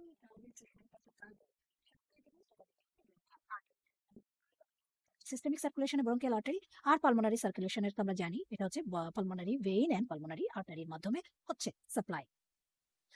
তাহলে পালমোনারি ভেসেলের ভেতরে আমরা যেটা আগেই বলেছিলাম যে পালমোনারি আর্টারিটা হচ্ছে carbon dioxide rich blood carry করে, আর পালমোনারি ভেইনটা হচ্ছে অক্সিজেন রিচ ব্লাড ক্যারি করে। কিন্তু ব্রঙ্কিয়াল ভেসেলের ক্ষেত্রে ব্রঙ্কিয়াল আর্টারিটা হচ্ছে আমাদের অক্সিজেনেটেড ব্লাড হচ্ছে ক্যারি করবে। ওকে, তাহলে এর ভেতরে হচ্ছে there are anastomosis between bronchial capillary and pulmonary capillary and vein. Some bronchial blood enters into the bronchial vein, but rest blood enter directly to the pulmonary veins by passing the right ventricle. তাহলে এই যে আমাদের bronchial আর্টারিটা, এটা anastomosis করবে bronchial artery এবং pulmonary capillary এবং ভেইনের মাধ্যমে। তাহলে পালমোনারি ক্যাপিলারি মানে হচ্ছে যেটা হচ্ছে carbon dioxide rich blood carry করে, সেটা হচ্ছে পালমোনারি ক্যাপিলারি। তাহলে এই পালমোনারি ক্যাপিলারিতেও এটা অ্যানাস্টোমোসিস হতে পারে। অ্যানাস্টোমোসিস মানে হচ্ছে ড্রেন করবে। ঠিক আছে? আবার হচ্ছে পালমোনারি ভেইনেও কিছু পোর্শন এটা অ্যানাস্টোমোসিস হতে পারে। তাহলে আমরা জানি যে পালমোনারি ভেইনটা কি অক্সিজেন রিচ ব্লাড ক্যারি করে। ঠিক আছে? তাহলে ব্রঙ্কিয়াল আর্টারিটা আমাদের হচ্ছে কি করবে, আমাদের হচ্ছে সাপ্লাই দিবে এই লাংসের, লাংস, তারপর রেসপিরেটরি ট্র্যাক্টের বিভিন্ন স্ট্রাকচারে সাপ্লাই দেওয়ার পরে তারা আবার পালমোনারি ভেইনে যদি ওপেন করে যায়, তাহলে পালমোনারি ভেইনটা আমরা কি জানি, পালমোনারি ভেইনটা হচ্ছে আমাদের ডাইরেক্টলি লেফট অ্যাট্রিয়ামে গিয়ে ওপেন করে, সেখান থেকে লেফট ভেন্ট্রিকেল হয়ে আর্চ অফ অ্যাওর্টা হয়ে ডাইরেক্টলি আমাদের সার্কুলেশনে চলে যায়। তাহলে নর্মালি আমরা জানি যে যে সিস্টেমিক সার্কুলেশনে প্রথমে আর্টারি থেকে ভেইনে হচ্ছে এটা অ্যানাস্টোমোসিস হবে, হওয়ার পরে তারপরে ভেইন দিয়ে হার্টে যাবে, হার্ট থেকে লাংসে যে পিউরিফিকেশন হয়ে আবার হার্টে এসে সারা বডিতে সাপ্লাই দিবে। কিন্তু যেই সাম পোর্শনটা আমাদের ব্রঙ্কিয়াল ভেইনে ওপেন করছে, তারা কিন্তু আর হচ্ছে ভেইন দিয়ে যে রাইট হার্টে গিয়ে লাংসে যাওয়া, এটা কিন্তু করছে না। এটা কি করছে, সে ওভারকাম করছে। এটা ওভারকাম করে তারা ডাইরেক্টলি সারা বডিতে কিভাবে সাপ্লাই চলে যাচ্ছে। ওকে,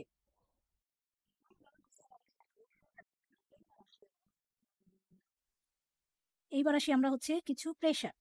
তাহলে প্রেশার ইন রাইট ভেন্ট্রিকল আমরা জানি যে সিস্টোলিক প্রেশারটা রাইট ভেন্ট্রিকলে কত থাকে 25 মিলিমিটার অফ মার্কারি, আর ডায়াস্টোলিক প্রেশারটা থাকবে হচ্ছে 0 to 1 millimetre of mercury. Okay, আর পালমোনারি আর্টারির প্রেশার থাকবে সিস্টোলিকে 25 millimetre of mercury in normally, আর ডায়াস্টোলিকের ক্ষেত্রে এটা থাকবে হচ্ছে 8 মিলিমিটার অফ মার্কারি, আর মেইন আর্টারিয়াল প্রেশার থাকবে হচ্ছে এখানে 15 মিলিমিটার অফ মার্কারি। এটা জাস্ট জানার জন্য যে প্রেশারটা কত থাকে।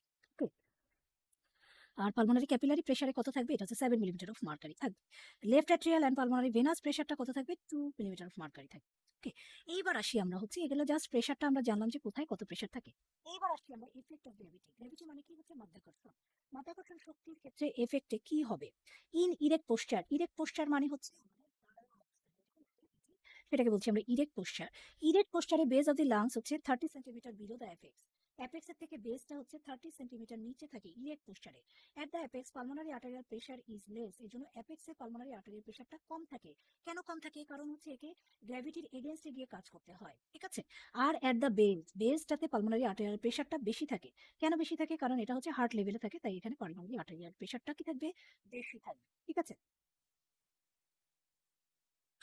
So blood pressure blood flow to the lungs at different level is not equal in the erect posture. তাহলে আমরা জানি যে ব্লাড প্রেশার দিয়ে ব্লাড ফ্লোটা মেইনটেইন হয়। তাহলে যেহেতু প্রেশারটা অ্যাপেক্সে এবং বেসে দুই রকমের থাকছে, তাহলে ব্লাড ফ্লোটাও ডিফারেন্ট হবে।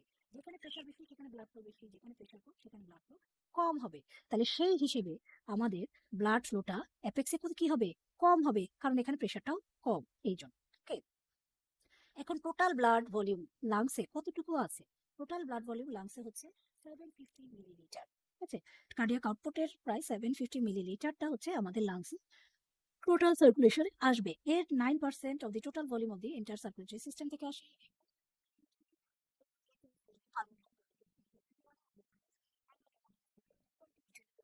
the vein, pulmonary vein.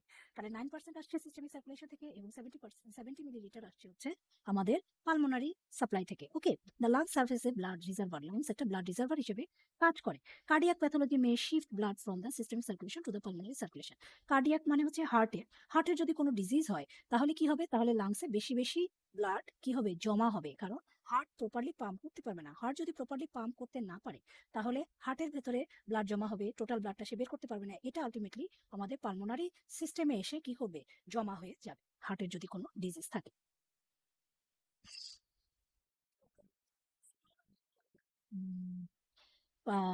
Pulmonary blood ফ্লোকে আমরা তিনটা জোনে ভাগ করি, জোন 1, জোন 2 এবং জোন 3।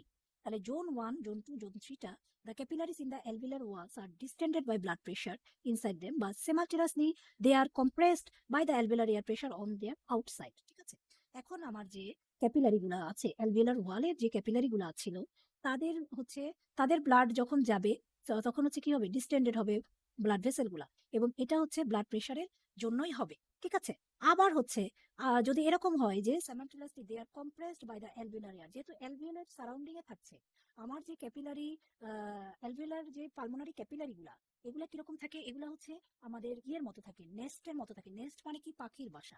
আমরা কি জানি পাখি কিভাবে তাদের বাসা তৈরি করে, তারা ছোট ছোট ঘাস, ছোট ছোট খড়কুটো নিয়ে এসে কিভাবে একটা হচ্ছে তাদের বাসাটা তৈরি করে, কিভাবে এইভাবে করে জিগজ্যাগ সিস্টেমে, একটা এখানে একটা ওখানে একটা এখানে একটা ওখানে এইভাবে করে করে একটা কিভাবে বাসা তৈরি করে, ঠিক সেরকম অ্যালভিওলাসটাও আমাদের একটা নেস্টের মতো, বাসার মতো, যেটা হচ্ছে একে নেস্টটা তৈরি করবে, এখানে হচ্ছে ক্যাপিলারি নেস্টটা তৈরি করে, পালমোনারি ক্যাপিলারি নেস্টটা তৈরি করে। এই পালমোনারি ক্যাপিলারিটা তাহলে কি থাকবে, অ্যালভিওলের চারিপাশে এই পালমোনারি ক্যাপিলারি কিভাবে ছড়িয়ে ছিটিয়ে থাকবে, এইভাবে করে ব্রাঞ্চিং হয়ে হয়ে ছড়িয়ে ছিটিয়ে থাকবে। তাহলে এখন এই পালমোনারি ক্যাপিলারিটা, তার যখন প্রেশারটা বেশি থাকবে তখন ব্লাড ফ্লোটা বেশি হয়ে কি হবে, ডিস্টেন্টেড হবে, তাই না, ব্লাড ফ্লোটা যাওয়ার জন্য ডিস্টেনশন হবে।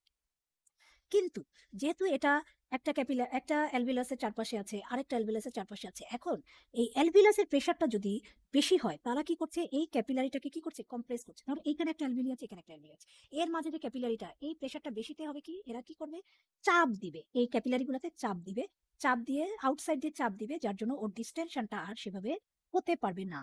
Therefore, any time of the lung alveolar air pressure become greater than the capillary blood pressure, the capillary is closed to, there is no blood flow. তার মানে কি, মানে হচ্ছে একটা ক্যাপিলারি যে ডিস্টেনশনটা ছিল, যতটুকু ডিস্টেনশন ছিল, সেটা যদি আউটসাইডের প্রেসারে এই ডিস্টেনশনটা কমায় দেয়, তার মানে আউটসাইডের প্রেসার মানে হচ্ছে অ্যালভিওলার প্রেসার, ঠিক আছে। এরকম ডিস্টেনশন ছিল ক্যাপিলারি, এটা হচ্ছে অ্যালভিওলার। এই অ্যালভিওলারের প্রেসারটা বেশির জন্য, এই অ্যালভিওলারটা প্রেসারটা বেশির জন্য কি করছে, এই ইয়েটাকে আমার আমার হচ্ছে এই ইয়েটাকে ক্যাপিলারিকে কি করছে, প্রেসার দিয়ে আলটিমেটলি কি করছে, ডিস্টেনশনটা বন্ধ করে দিচ্ছে একদম, ডিস্টেনশনটা কমায় কমায় একেবারে বন্ধ করে দিচ্ছে। তাহলে কি হবে, তাহলে হচ্ছে ক্যাপিলারি দিয়ে কি ব্লাড যেতে পারবে? ব্লাড যেতে পারবে না। টোটাল ক্যাপিলারি যদি এরকম ভাবে কম্প্রেসড হয়ে যায়, তাহলে কিন্তু সেটা দিয়ে আর ব্লাড যেতে পারবে না। তার মানে অ্যালভিওলার প্রেসার যদি আমার এই ব্লাড ভেসেলের প্রেসারের থেকে বেশি হয়ে যায়, তাহলে এই ব্লাড ভেসেল দিয়ে আর কি হবে না, ব্লাড ফ্লো হবে না। ঠিক আছে, ঠিক সেইভাবে আমরা এখানে দেখছি জোন 1 যেটা, জোন 1 এ কি হচ্ছে, this is the alveoli, this is the capillary. Okay, তাহলে ক্যাপিলারিটা এখানে একটা আর্টারি, এখানে একটা ভেইন। এই আর্টারি কি ভেইন? Pulmonary artery vein. তাহলে পালমোনারি আর্টারিতে আমরা জানি যে কার্বন ডাইঅক্সাইড ইজ ব্লাড থাকে, এই জন্য এটা হচ্ছে ব্লু কালার। আর পালমোনারি ভেইনটা হচ্ছে আমাদের অক্সিজেনেটেড ব্লাড থাকে, এটা হচ্ছে রেড কালার। ঠিক আছে, আর দিস ইজ দ্য অ্যালভিওলাই। এখন অ্যালভিওলার প্রেশার যদি বেশি হয়, এরা হচ্ছে এই ক্যাপিলারিকে কি করবে, কম্প্রেস করবে। তাহলে দেখো কম্প্রেস হয়ে গেছে, কম্প্রেস ডায়ামিটারটা কমে গেছে, তাহলে এখানে কি হবে না, এখন ব্লাড ফ্লো আর হবে না। ঠিক আছে, তাহলে এটা হচ্ছে জোন 1। এটা হচ্ছে আমাদের কোথায় থাকবে, এটা হচ্ছে আমাদের লাংসের অ্যাপেক্সে থাকবে, যেই জায়গাটায় হচ্ছে কি হয় আমাদের গ্র্যাভিটির জন্য ওখানে হচ্ছে প্রেশারটা, ব্লাড প্রেশারটা কম থাকবে, কিন্তু অ্যালভিওলার প্রেশারটা এখানে বেশি থাকবে।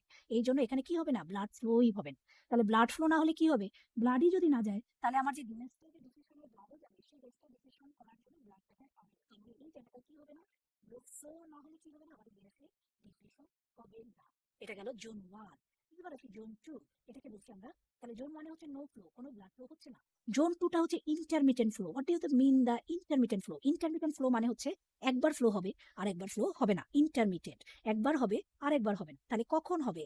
আমরা জানি যে যখন ডিউরিং সিস্টোল, সিস্টোলে কি হয়, ব্লাড প্রেশারটা বেশি হয়, আর ডায়াস্টোলে কি হয়, ব্লাড প্রেশারটা কমে যায়। এটা আমরা পড়েছি, আমরা কার্ডিয়াক সাইকেলে প্রেশার চেঞ্জ আমরা পড়েছি, ডিউরিং সিস্টোল ব্লাড প্রেশার বেশি, ডিউরিং ডায়াস্টোল ব্লাড প্রেশার কম। তাহলে ইন্টারমিটেন্ট যেটা প্রেশার, সেখানে কি হবে, সেখানে হবে কি, সিস্টোলে যেহেতু প্রেশারটা বেশি, কার প্রেশার বেশি, ব্লাড প্রেশার বেশি, তাহলে এই ব্লাড প্রেশারটা কার থেকে বেশি হয়ে যাবে, এই অ্যালভিওলার প্রেশার থেকে বেশি হয়ে যাবে। যদি ব্লাড প্রেশারটা অ্যালভিওলার প্রেশার থেকে বেশি হয়, তাহলে এরা আর কম্প্রেশন করতে পারবে না ব্লাড ভেসেলকে, আলটিমেটলি এখানে ব্লাড ফ্লো চলবে। কিন্তু during যখন ডায়াস্টল হবে, তখন কি হবে, প্রেশারটা কমে যাবে, তাহলে ব্লাড প্রেশার কি হচ্ছে, এখানে কমে যাচ্ছে, এবং এই ব্লাড প্রেশার কমে গিয়ে অ্যালভিওলার প্রেশার থেকে যদি কমে যায়, তাহলে সেই সময় কি হবে না, আর এই যে এরকম ভাবে ব্লাড ফ্লোটা আর হবে না। তাহলে এটাকে বলছি আমরা ইন্টারমিটেন্ট ফ্লো। তাহলে ডিউরিং সিস্টোল যেহেতু প্রেশারটা বেশি থাকে, তখন আমার ব্লাড ফ্লো হবে, তখন আমার গ্যাসেস এক্সচেঞ্জ হবে। বাট ডিউরিং ডায়াস্টল যখন প্রেশারটা কমে যাবে, ব্লাড প্রেশারটা অ্যালভিওলার প্রেশারের থেকে, তখন আমার কি হবে না, ব্লাড ফ্লো হবে না এবং গ্যাসেস এক্সচেঞ্জ হবে না। এটার নাম হচ্ছে ইন্টারমিটেন্ট ফ্লো। অ্যান্ড জোন 3 যেটা, সেটা হচ্ছে কন্টিনিউয়াস ফ্লো। এখানে কি হবে, আর্টেরিয়াল প্রেশার এবং পালমোনারি ক্যাপিলারি প্রেশার, আর্টেরিয়াল প্রেশারটা পালমোনারি ক্যাপিলারি প্রেশার থেকে পালমোনারি অ্যালভিওলার প্রেশার থেকে সবসময় কি হবে, বেশি থাকবে। তাহলে এখানে সবসময় কি হবে, আর্টেরিয়াল প্রেশারটা যেহেতু বেশি, এই জন্য অ্যালভিওলার প্রেশারের থেকে, এই জন্য সবসময় এখানে ব্লাড ফ্লোটা চলবে। তাহলে আমরা লাংসকে 3টা জোনে ভাগ করি according to the blood flow. তাহলে জোন 1 যেখানে, সেখানে কোনো ব্লাড ফ্লো হবে না, তাহলে গ্যাসিয়াস ডিফিউশন হবে না। জোন 2 যেখানে, সেখানে ইন্টারমিডিয়েট ব্লাড ফ্লো হবে, তার মানে সিস্টোলের সময় ব্লাড ফ্লো হবে এবং ডিফিউশন হবে, বা ডায়াস্টোলের সময় ব্লাড ফ্লো হবে না এবং ডিফিউশনও হবে না।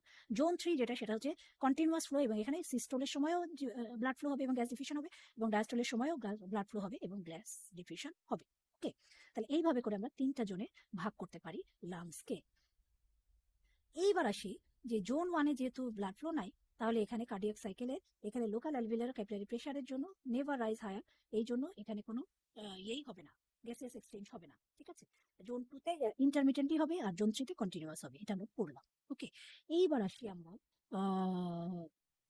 এক্সারসাইজের ক্ষেত্রে, আমাদের এগুলো হচ্ছে সবকিছু বেশি হবে, আমাদের ডিফিউশনটাও বেশি হবে, আমাদের হচ্ছে ইয়েটাও বেশি হবে। ঠিক আছে, তোমার হচ্ছে এক্সচেঞ্জটাও বেশি হবে।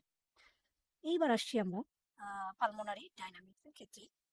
আমরা হচ্ছে ব্লাড সাপ্লাইয়ের ক্ষেত্রে পালমোনারি যে সার্কুলেশনটা আছে, সেই ব্লাড সার্কুলেশনের ক্ষেত্রে আমরা কিছু পিকুলারিটিস আমরা জানবো। পিকুলারিটিস মানে হচ্ছে নর্মাল না, একটুখানি ডিফারেন্ট। এমন না যে এটা অসুখ বিসুখ, সেরকম না। এদের হচ্ছে স্ট্রাকচারালি কিছুটা ডিফারেন্স থাকে নর্মাল থেকে, এটাকে বলছি আমরা পিকুলারিটিস। ওকে, তাহলে পিকুলারিটিস অফ পালমোনারি সার্কুলেশনে, পালমোনারি ভেসেলের পিকুলারিটিস কি কি পাচ্ছি আমরা? আমরা পাচ্ছি যে স্ট্রাকচারালি এরা হচ্ছে আর মাছ মোর ইলাস্টিক, এটা অনেক বেশি ইলাস্টিক থাকবে, ইলাস্টিক টিস্যু অনেক পরিমাণ থাকবে। স্মুথ মাসেল কোর্সটা হচ্ছে প্রপারলি ডেভেলপ না, তাহলে ব্লাড ভেসেলের যে ভিতরে মাসেল কোটটা থাকে, সেটাকে আমরা বলছি স্মুথ মাসেল কোট। এই কোটটা সেরকম প্রপারলি ডেভেলপ থাকে না, তার মানে কি এর ভেতর দিয়ে পোর থাকে, ছিদ্র থাকে, এই জন্য ইজিলি কি হয়, আমাদের সাবস্টেন্স গুলো যাওয়া আসা করতে পারবে। ঠিক আছে, pulmonary artery is thin with a wall thickness of 1/3 of the aorta. অ্যাওটার থেকে পালমোনারি আর্টারি কতটুকু থিক থাকবে, থিন থাকবে, থিকনেস হচ্ছে 1/3। ওকে, তার মানে হচ্ছে পালমোনারি আর্টারির যে ভেসেলটার যে স্মুথ মাসেলের কোট, এটা হচ্ছে প্রপারলি ডেভেলপ থাকবে না, এবং এটা হচ্ছে অনেক থিন থাকবে, সেটা 1/3 থিন থাকবে অ্যাওর্টার থেকে। দ্য পালমোনারি আর্টারি ব্রাঞ্চ গুলা খুব শর্ট হবে, ছোট ছোট তুলনায়।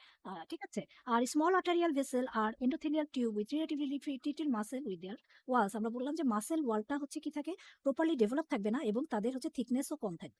এইবার আসছে হচ্ছে পালমোনারি আর্টারি ক্যাপিলারিস আর larger and multiple anastomosis so that the alveolar sits a capillary basket. তার মানে কি, পালমোনারি ক্যাপিলারিস গুলা হচ্ছে ব্রাঞ্চ গুলা যদিও ছোট ছোট, কিন্তু এরা অনেক বেশি কি হয়, মাল্টিপল অ্যানাস্টোমোসিস, একটার সাথে আরেকটা খুবই বেশি পরিমাণে যুক্ত হয়, এটাকে আমরা বলছি এই জন্য আমরা এটাকে বলছি ক্যাপিলারি বাস্কেট। সে এত বেশি একটার সাথে একটা যুক্ত হয়ে যায়, অ্যানাস্টোমোসিস হয়ে যায়, যার জন্য এটাকে আমরা বলছি বাস্কেটের সাথে তুলনা করছি, ক্যাপিলারি বাস্কেটের সাথে তুলনা করছি। এটা গেল পালমোনারি আর্টারির কিছু পিকুলারিটিস। এবার ব্রঙ্কিয়াল ভেসেলের কিছু পিকুলারিটিস আছে। এটা হচ্ছে blood flows to the lungs through small bronchial arteries amounting to about 1 to 2% of the total cardiac output. These bronchial artery is oxygenated blood in contrast to the partially deoxygenated blood in the pulmonary artery. Pulmonary আর্টারির তুলনায় এরা হচ্ছে oxygenated blood থাকে। Pulmonary veins and enter the left atrium and then passing back to the right atrium. এরা supply দেয় হচ্ছে লাংসের সব টিস্যুগুলাকে, supporting টিস্যুগুলাকে, এবং তারা খালি হয়ে যায় পালমোনারি ভেইনে এবং এন্টার করে লেফট অ্যাট্রিয়ামে and pass to the and তারা রাইট অ্যাট্রিয়ামে কখনো যাবে না। ঠিক আছে? তাহলে পালমোনারি ভেসেলের কিছু, সরি, ব্রঙ্কিয়াল ভেসেলের কিছু পোর্শন আমরা যেটা আগেও বলেছি, তারা হচ্ছে আমাদের লাংসের ব্রঙ্কিয়াল, ট্র্যাকিয়া ইত্যাদি জায়গায় কি করবে, সাপ্লাই দিবে। দেওয়ার পরে তারা হচ্ছে পালমোনারি ভেইনে যে ওপেন করবে, এবং যার জন্য তারা কি করবে, পালমোনারি ভেইন থেকে রাইট অ্যাট্রিয়ামে চলে যাবে, অথবা রাইট ভেন্ট্রিকেলে, তার মানে রাইট হার্টে চলে যাচ্ছে, কিন্তু তারা সরি, তারা হচ্ছে পালমোনারি ভেইন থেকে তারা লেফট অ্যাট্রিয়াম হয়ে লেফট ভেন্ট্রিকেলে চলে যাচ্ছে, কিন্তু তারা রাইট অ্যাট্রিয়ামকে কি করছে, বাইপাস করে চলে যাচ্ছে, যার জন্য রাইট অ্যাট্রিয়ামেও যাচ্ছে না, এবং তারা লাংসে গিয়েও পিউরিফিকেশন হচ্ছে না। ঠিক আছে? So the flow in the left atrium and the left ventricular output are about 2 to 1% greater than the right ventricular output. তাহলে এই জন্য লেফট ভেন্ট্রিকুলার আউটপুট, মানে লেফট ভেন্ট্রিকেলে যেটুকু ব্লাড বের করে দেয়, সেটা একটু বেশি রাইট ভেন্ট্রিকেলের থেকে, কেননা এখানে ব্রঙ্কিয়াল ভেসেল এসে ওপেন করছে, এবং এই ব্লাডগুলা এই লেফট ভেন্ট্রিকুলার ব্লাডের সাথে অ্যাড হয়ে যাচ্ছে, এই জন্য অল্প বেশি পরিমাণে তার অ্যামাউন্টটা থাকবে। ঠিক। Capacity, pulmonary vasculature tremendous capacity to hold blood. তার মানে কি, পালমোনারি ভেসেলের খুবই বেশি পরিমাণ হচ্ছে ব্লাড ধারণ ক্ষমতা আছে। কেন? কারণ এদের হচ্ছে ইলাস্টিক টিস্যু বেশি থাকে, যার জন্য এরা অনেক বেশি কি হতে পারে, ডিসটেনশন হতে পারে। এই জন্য তারা অনেক বেশি পরিমাণে ব্লাড ক্যারি করতে পারবে। ওকে, তাহলে এই গেল প্রেশার গ্রেডিয়েন্টটা অত বেশি প্রয়োজন নাই। এবার আসছি আমরা capillary exchange of fluid into the lungs and pulmonary interstitial fluid dynamics. Capillary fluid exchange, এটা হচ্ছে লাং এবং পালমোনারি ইন্টারস্টিশিয়াল ফ্লুইডে যে ক্যাপিলারি এক্সচেঞ্জটা হয়, সেটার জন্য আমাদের কি দরকার, আমরা জানি যে আমরা এর আগে ক্যাপিলারি এক্সচেঞ্জ করেছিলাম কার্ডিওভাস্কুলার সিস্টেমে। এই ক্যাপিলারি এক্সচেঞ্জ করার জন্য কি রেসপন্সিবল, প্রেশারটা রেসপন্সিবল, তাই না? প্রেশার ডিফারেন্সটা রেসপন্সিবল। প্রেশার ডিফারেন্সের জন্যই হচ্ছে আমাদের ক্যাপিলারি থেকে আউটফ্লো হতে পারে অথবা ইনফ্লো হতে পারে ইন্টারস্টিশিয়াল ফ্লুইডে। তাহলে সেই হিসেবে আমরা এবার আসি যে কিভাবে হচ্ছে। আমরা আসি হচ্ছে total forces tending to cause movement of the fluid outside from the capillaries. তাহলে ক্যাপিলারিজ থেকে, পালমোনারি ক্যাপিলারিজ থেকে যে ফ্লুইড গুলা বাইরে যাবে, সেটাকে বলছিলাম আমরা আউটওয়ার্ড ফোর্স, এবং বের হয়ে কোথায় যাবে, পালমোনারি ইন্টারস্টিশিয়ামে। তাহলে আউটওয়ার্ড ফোর্সটা কত হতে পারে, দেখি। ক্যাপিলারি প্রেশার মানে হচ্ছে পালমোনারি ক্যাপিলারি প্রেশার আমরা দেখেছিলাম আগে 7 মিলিমিটার অফ মার্কারি। ঠিক আছে? এটা হচ্ছে ইন্টারস্টিশিয়াল ফ্লুইড অসমোটিক প্রেশার, এখানে থাকে হচ্ছে 14 মিলিমিটার অফ মার্কারি, এবং নেগেটিভ ইন্টারস্টিশিয়াল ফ্লুইড প্রেশার এইখানে থাকে 8 মিলিমিটার অফ মার্কারি। তাহলে টোটাল আউটওয়ার্ড ফোর্স তাহলে কত হবে, 29 মিলিমিটার অফ মার্কারি। এখন কেউ তো আউটওয়ার্ড ফোর্স করবে, আবার কেউ তো ইনওয়ার্ড ফোর্সে রাখবে, তাই না? আমরা জানি যে ব্লাড ভেসেল থেকে ব্লাড গুলা বের হতে কে বাধা দেয়, তার মানে ইনওয়ার্ড ফোর্সটা কে দিবে, প্লাজমা কলয়েড অসমোটিক প্রেশার। আমরা জানি যে প্লাজমা কলয়েড অসমোটিক প্রেশার কত, 28 মিলিমিটার অফ মার্কারি। তাহলে টোটাল ইনওয়ার্ড ফোর্স কত হবে, 28 মিলিমিটার অফ মার্কারি। তাহলে total outward force minus total inward force, এই দুইটা যদি আমরা মাইনাস করি, কত থাকে, +1 হচ্ছে আমাদের প্রেশার ডিফারেন্স থাকবে। তার মানে হচ্ছে ব্লাড ভেসেল থেকে আমার ফ্লুইড গুলা ইন্টারস্টিশিয়ামে বের হয়ে যেতে চাইবে। কেন চাইবে? কারণ হচ্ছে এখানে প্রেশার ডিফারেন্স হচ্ছে +1, এই জন্য। কিন্তু আমরা চাই কি, সবসময় অ্যালভিওলাইটা কি থাকতে চাই, ড্রাই রাখতে চাই। এই জন্য এই যে +1 যে পরিমাণটা, এই যে আমরা এখানে দেখছি, এটা হচ্ছে ক্যাপিলারি পালমোনারি ক্যাপিলারি, এবং এটা হচ্ছে অ্যালভিওলাই। ঠিক আছে? এইখানে আমরা বলেছিলাম যে ক্যাপিলারি হাইড্রোস্ট্যাটিক প্রেশার 5, সরি,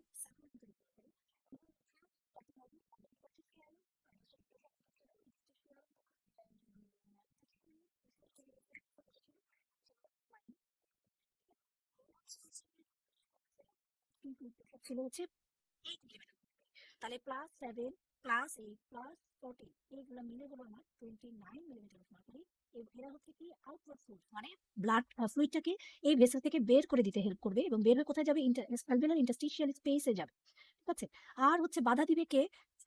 কলার অসমোটিক প্রেশার, যেটা 28। তাহলে এই 28 বাধা দিচ্ছে, তাহলে নেট ফিল্ট্রেশন প্রেশার আমার কত হচ্ছে? +1। এই +1 এর জন্য আমার কি করবে? ফ্লুইডগুলো +1 প্রেশারে বের হতে চেষ্টা করবে। তাহলে এই +1 এ যে ফ্লুইড প্রেশারটা, +1 প্রেশার ডিফারেন্সে যে ফ্লুইডটা বের হবে, সেই ফ্লুইডটা আবার লিম্ফ্যাটিক পাম্প দিয়ে আমার কি হচ্ছে? লিম্ফ্যাটিক্স দিয়ে ড্রেন হয়ে যাচ্ছে। যার জন্য হচ্ছে কি আমার এই জায়গাতে ইন্টারস্টিশিয়াল স্পেস, পালমোনারি ইন্টারস্টিশিয়াল স্পেসে কিন্তু ফ্লুইডটা থাকছে না। আমরা সবসময় কি চাবো? এখানে ফ্লুইডটা রাখতে চাইবো না। আমরা এয়ার অ্যালভিওলিকে কি চাবো? সবসময় ড্রাই রাখতে চেষ্টা করবো। কেন ড্রাই রাখতে চেষ্টা করবো?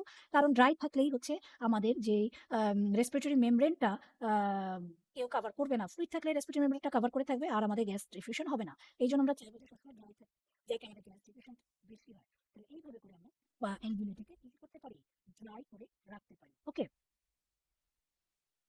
তাহলে এই মোটামুটি আমাদের অ্যালভিওলি ড্রাই করার সিস্টেমটা। আর যদি এরকম হয় যে অ্যালভিওলিতে আমার হচ্ছে ড্রাইটা নাই, অ্যালভিওলি এবং ইন্টারস্টিশিয়াল স্পেসে আমার ড্রাই নাই, সেটাকে বলছি আমরা পালমোনারি ইডিমা। তাহলে হোয়াট ইজ ইডিমা? ইডিমা হচ্ছে ইন্টারস্টিশিয়াল স্পেসে যদি abnormal excessive accumulation of fluid হয়, তাকে বলছি আমরা ইডিমা। যেহেতু এটা পালমোনারি এরিয়াতে হচ্ছে, ইন্টারস্টিশিয়াল স্পেসে আমার হচ্ছে ইডিমাটা হচ্ছে, এটাকে বলছি আমরা pulmonary enema. Any factor that increase fluid filtration out of the pulmonary capillaries or impeded to the capillary pulmonary lymphatic function that causes pulmonary interstitial fluid pressure to rise from negative range of the positive range of pressure causes rapid filling of the pulmonary interstitial space and alveoli with large amount of the free fluid। তার মানে কি? তার মানে হচ্ছে pulmonary oedema কখন হবে? যখন হচ্ছে আমাদের এই যে প্রেশারটা আমাদের আউটওয়ার্ড ফোর্স এটা বেড়ে যাবে, অথবা আমার ইনওয়ার্ড ফোর্স যেটা ছিল সেটা যদি কোনোভাবে হ্যাম্পার্ড হয়, অথবা যদি যেই আমাদের লিম্ফ্যাটিক ড্রেনেজের মাধ্যমে যে ফ্লুইডটা ড্রেন করার কথা ছিল সে যদি ড্রেন করতে না পারে, তখন হচ্ছে ইন্টারস্টিশিয়াল স্পেসে আমার কি হবে? অ্যাবনর্মাল অ্যাকুমুলেশন হবে, এবং এটার জন্য আমার পালমোনারি ইডিমা হবে। So effect of elevated left atrial pressure and decrease plasma protein concentration on the development of pulmonary oedema, এটাকে বলছি আমরা পালমোনারি ইডিমা। ওকে? তাহলে এই হচ্ছে আমাদের পালমোনারি ইডিমা কজ। যদি এটা সাধারণত কখন হবে? যে কোনো ডিজিজ কন্ডিশনে হবে। কেমন হতে পারে? লেফট হার্ট ফেলিউরে হতে পারে, মাইট্রাল ভালভ ডিজিজে হতে পারে, তারপর damage to the pulmonary blood capillary মেমব্রেনের জন্য হতে পারে, ইনফেকশনের জন্য হতে পারে। যে ইনফেকশনটার নাম হচ্ছে আমরা খুব ভালো করে জানি নিউমোনিয়া। ঠিক আছে? লাংসের যে কোনো ইনফেকশনকে বলা হয় নিউমোনিয়া। তাহলে এটার জন্য হতে পারে। এরকম অনেক ক্ষেত্রে হচ্ছে কি হতে পারে? আমাদের পালমোনারি ইডিমা ডেভেলপ করতে পারে। তাহলে পালমোনারি ইডিমা যদি ডেভেলপ করে, তাহলে আমাদের গ্যাসিয়াস যে ডিফিউশনটা এটা কমে যাবে, গ্যাসিয়াস এক্সচেঞ্জ কম হবে। ওকে? তাহলে এই কথাবার্তা আছে আমাদের বইয়ে, যে কিভাবে কি হচ্ছে। এত কিছু যেহেতু আমাদের অত বেশি আসে না, তাই জন্য আমরা এগুলো আর অত বেশি পড়বো না। আমরা যেটা পড়বো সেটা হচ্ছে ইম্পর্টেন্ট কথা, সেটা হচ্ছে ventilation perfusion ratio, alveolar ventilation and perfusion ratio. Alveolar ventilation and perfusion রেশিওটা হচ্ছে কি জিনিস? ভেন্টিলেশন এবং পারফিউশন। ভেন্টিলেশন মানে কি? আমরা জানি যে অ্যালভিলার ভেন্টিলেশন হচ্ছে যে গ্যাসেস এক্সচেঞ্জ যেটা হচ্ছে, যেটা আমরা অ্যালভিলার যতটুকু গ্যাসেস এক্সচেঞ্জ জোনে যায় সেটাকে বলছি আমরা অ্যালভিলার ভেন্টিলেশন। আর পারফিউশনটা হচ্ছে যতটুকু ব্লাড ফ্লোটা আসে, দ্যাট ইজ কল্ড পারফিউশন। তাহলে রেশিও যদি আমরা করি যে alveolar ventilation and alveolar perfusion, তার মানে কি? তার মানে হচ্ছে alveolar ventilation divided by blood flow কত আসে। তাহলে আমরা জানি যে টোটাল ব্লাড ফ্লো কত আসবে পালমোনারিতে, মানে হচ্ছে লাংসে কতটুকু ব্লাড ফ্লো আসে, যতটুকু কার্ডিয়াক আউটপুট ততটুকুই হচ্ছে আমাদের লাংসে আসে। লাংস থেকে ততটুকুই ব্লাড গিয়ে আবার কার্ডিয়াক আউটপুট তৈরি করে। তাহলে টোটাল কতটুকু ব্লাড আসবে? এটা হচ্ছে 5 লিটার ব্লাড আসে। এবং এখানে ভেন্টিলেশনে কতটুকু ব্লাড আমাদের যুক্ত হয়, যেটা পালমোনারি সরি, যেটা হচ্ছে অ্যানাটমিক্যাল ডেড স্পেস মাইনাস করে এটা আমরা হিসাব করেছিলাম 4.2 লিটার। ঠিক আছে? তাহলে এই 4.2 ডিভাইডেড বাই 5 ইকুয়াল টু কত হচ্ছে? 0.82 হচ্ছে আমাদের ভেন্টিলেশন পারফিউশন রেশিও। তাহলে what is ventilation perfusion ratio? Ventilation perfusion ratio equal to 0.82। এটা হচ্ছে ভেন্টিলেশন পারফিউশন রেশিও। ওকে? তাহলে নরমালি আমাদের ভেন্টিলেশন পারফিউশন রেশিও কত? 0.82। তাহলে এইটা আমাদের কত হতে পারে? এইটা আমাদের হতে পারে আইদার 0 হতে পারে অথবা ইনফিনিটি হতে পারে। কিভাবে 0 হতে পারে? 0 হতে পারে আমরা যে ভাগ করি, আমরা সাধারণ ভাগ করি, কিভাবে ভাগ করি? যে উপরে একটা যে জিনিসটা থাকে আর নিচে, উপরে একটা সংখ্যা থাকে, নিচে একটা সংখ্যা থাকে। এই দিয়ে আমরা ভাগ করি, তাই না? তাহলে এখন এই ভাগটা যদি এরকম হয় যে উপরে যদি 0 থাকে তাহলে আমাদের কি হবে? তার মানে 0 ভাগ 1 কথার কথা। তাহলে আমাদের কি হবে? 0 হবে। তাহলে উপরের পরিমাণটা যদি 0 হয়, তাহলে আমাদের এই ভাগফলটাও কি হবে? 0 হবে। এই রেশিওটা কি হবে? 0 হবে। আর যদি নিচেরটা 0 হয়, তাহলে আমরা কিভাবে করব? তাহলে নিচেরটা যদি 0 হয় আর এটা যদি একটা সংখ্যা হয়, তাহলে একে দিয়ে ভাগ করলে আমাদের কি হবে? ইনফিনিটি হবে। তোমরা করে ইয়ে করে দেখো। যদি আমাদের এরকম হয় যে 1 ডিভাইডেড বাই 0, তাহলে সেটা কি হবে? সেটা কিন্তু ভাগ করা যায় না। সেটা কি হয়? ইনফিনিটি হয়। তাহলে এইটা যদি আমাদের 0 হয়, তাহলে এইখানে অ্যান্সারটা কি হয়ে যাবে? ইনফিনিটি হয়ে যাবে। তাহলে যদি উপরেরটা 0 হয়, তাহলে আমাদের ভেন্টিলেশন পারফেকশন হবে 0। আর যদি নিচেরটা 0 হয়, তাহলে ভেন্টিলেশন পারফেকশন হবে কত? ইনফিনিটি। তাহলে when the ventilation is 0, yet there is still perfusion of the alveoli, but the ventilation perfusion ratio is a 0. কারণ আমরা ভাগ করে দেখেছি। At the another extreme, when there is adequate ventilation but zero perfusion, then the ratio is ventilation perfusion is infinity. At a ratio of either 0 or infinity, there is no gaseous exchange. তার মানে কি? যদি 0 হয় আমাদের ventilation perfusion ratio, সেখানেও gaseous exchange হবে না। আবার যদি infinity হয় ventilation perfusion ratio, সেখানেও আমাদের কি হবে না? gaseous exchange হবে না। ঠিক আছে? গ্যাসিয়াস এক্সচেঞ্জ হবে না। কেন হবে না? কারণ ভেন্টিলেশন যদি 0 হয়, তার মানে কি? ভেন্টিলেশনই হচ্ছে না। তাহলে গ্যাসিয়াস এক্সচেঞ্জ হবে না। আবার পারফিউশন 0 মানে কি? ব্লাড ফ্লোই নাই। তাহলে ভেন্টিলেশনের মেকানিজম ঠিকমতো আছে, কিন্তু ব্লাডে যে আমার ডিফিউশনটা হবে, সেটা হবে না। তাহলে আমার এখানেও হচ্ছে কি হবে? ইনফিনিটি হলেও আমাদের পারফিউশনটা কি হবে? 0ই হবে। ওকে? তাহলে অ্যাপেক্স অফ দি লাংয়ে আমাদের কি হবে? ভেন্টিলেশন পারফিউশন রেশিওটা high, which represent physiological dead space. তার মানে কি? এখানে আমাদের ভেন্টিলেশন পারফিউশন রেশিওটা হাই থাকে, প্রেশারটা যেহেতু বেশি থাকে, এইজন্য আমাদের এখানে কি হবে না? পারফিউশনটা হবে না। যার জন্য আমাদের পারফিউশনটা না হওয়ার জন্য এখানে আমাদের কি হচ্ছে না? গ্যাস এক্সচেঞ্জ হচ্ছে না। এইজন্য এটাকে বলছি আমরা ফিজিওলজিক্যাল ডেড স্পেস। কিন্তু বেজের ক্ষেত্রে আমাদের ভেন্টিলেশন পারফিউশন রেশিওটা কম থাকে, এটা রিপ্রেজেন্ট করবে ফিজিওলজিক্যাল শান্ট। ওকে, এইবার আসছি আমরা শান্ট বলতে কি বুঝি। শান্ট কি জিনিস? It means the perfusion without ventilation. Shunt মানে হচ্ছে ফ্লো আছে, ব্লাড ফ্লো আছে, কিন্তু আমার ভেন্টিলেশনটা হচ্ছে না, তাকে বলছি আমরা shunt. Physiological shunt means amount of the venous admixture which is directly added to main circulatory blood without having passing through the oxygenated mechanism of blood. তার মানে কি? ফিজিওলজিক্যাল শান্ট মানে হচ্ছে এমন একটা সার্কুলেশন যেখানে হচ্ছে কি ভেনাস অ্যাডমিক্সচার হয়ে যাচ্ছে directly to the main circulation সিস্টেমে, যেখানে আমাদের কি হচ্ছে? রাইট হার্ট এবং লাংসকে বাইপাস করে চলে যাচ্ছে।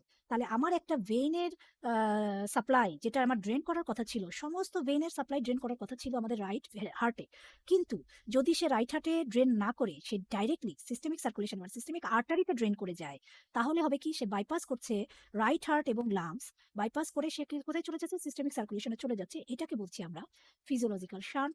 যেটা আমরা পড়লাম যে সাম পোর্শন অফ দি বনকিয়াল আর্টারি তারা ডাইরেক্টলি ওপেন করে পালমোনারি ভেইনে, যেটা আমাদের ওভারকাম করছে কোথায়? রাইট অ্যাট্রিয়াম, রাইট ভেন্ট্রিকল এবং লাংসকে ওভারকাম করে চলে যাচ্ছে। এই জিনিসটাকে বলছি আমরা ফিজিওলজিক্যাল শান্ট।